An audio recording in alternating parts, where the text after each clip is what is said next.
Hey everyone, James with TfbTV. I'm here at TriggrCon 2019. I'm at B&T, and B&T, you guys know, one of my favorite companies, one of the absolute best gun manufacturers out there, like literally the Rolls-Royce. And I'm not saying that just because I'm here with my buddy Tim. Really, this is one of the best companies out there, and it's really exciting to see you guys not only improve upon, but release more models across the line. And you guys have a few modifications to the GHM9 this year, right? Correct. Well, we announced it when we released the Gen 2 that it was going to become modular, but we didn't release all of those variations. So our goal is to stick with the main, staples, the compact version and standard version, and then to release, like this one, the SD front end. This is the SD front end. So it'll be sold as a kit. You'll get the barrel, the handguard, the barrel removal tool, and it will remove your barrel, whether it's a tri-lug model that you might have or threaded barrel. You'll get the barrel, the handguard, the barrel removal tool, and you'll get some polymer flats for your vise so you don't scratch your receiver to remove all of that. And what is that? Instructions, and then you can buy the suppressor separated. We're trying to give people who are looking for value. That's what the GHM9 series is all about, is so that people can buy the gun in pieces so that their wife doesn't beat them about the head, neck, and chest all at one time. Oh my God, yeah, totally me. Yeah. I didn't say that, Lindsay. That's definitely coming out of the video. What am I looking at, price-wise? This to be determined. This is probably going to be launched in the next couple weeks, so we have to look at it, but my guess is around $700 or so for the kit. Not bad at all, right? And what type of mount are we talking? So if I've got a can already, I've got, let's say, an AAC with a triad. I've got a tri-lug mount. Am I out of luck? Probably. This is integrally suppressed, just like an MP5 SD, so it reflexes over the barrel, and you have your ported barrel that bleeds off the gas and turns it subsonic. So unless there's a 35 millimeter can out there on the market that's similar.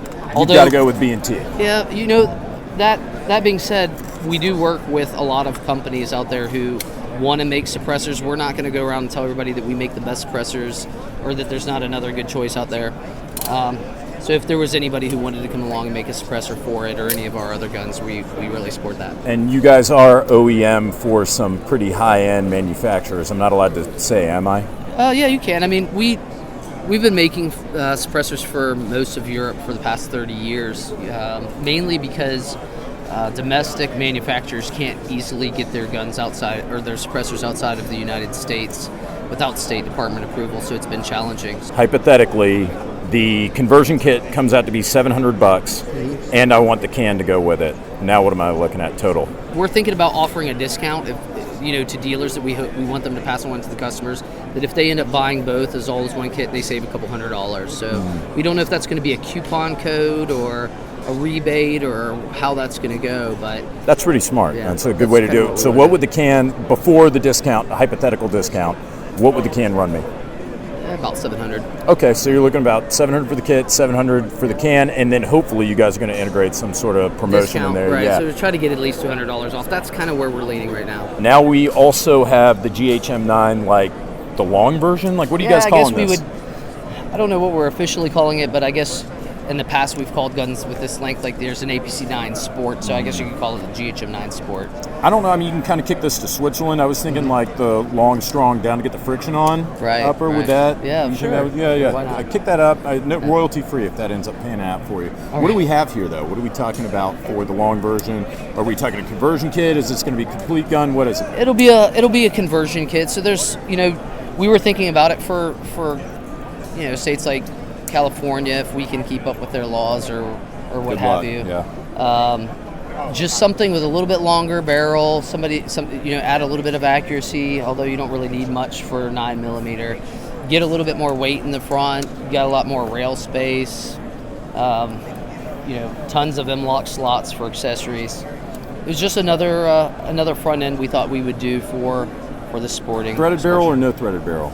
It does have a threaded barrel on Okay, so and if you did California, I mean, obviously. Right. But one of the other things is, if you noticed, when you look at the SD handguard, we're also thinking about offering that in this length. So what in theory somebody could do is put a compact barrel on it and reflex. I know that's the look and the hype today. You know, it kind of has the look of an integrally suppressed, but it's just really reflexed a little bit underneath it. Yeah, that would be cool. So you guys are thinking about that might be a possibility as well. That's the whole point of this gun, is to really allow people to man Barbie it up to their liking as they can afford those upgrades. I know this is probably speculative again, but price, release date on this bad boy. On this front end? That I don't know off the top of my head. Okay. Clearly, you guys are making them, though. I mean, so it's going to be, it can't be that far off. Very soon, It'll be before the end of the year. Before the end. Tim, as usual, got to say thanks a ton for having us over here and talking to us about it. I mean, it's not often that you get to talk to the man himself. Everybody should notice this is the first time that I managed to coax Tim on camera. So big day for TFBTV. Thanks a ton, guys. We're going to bring you more from TriggrCon.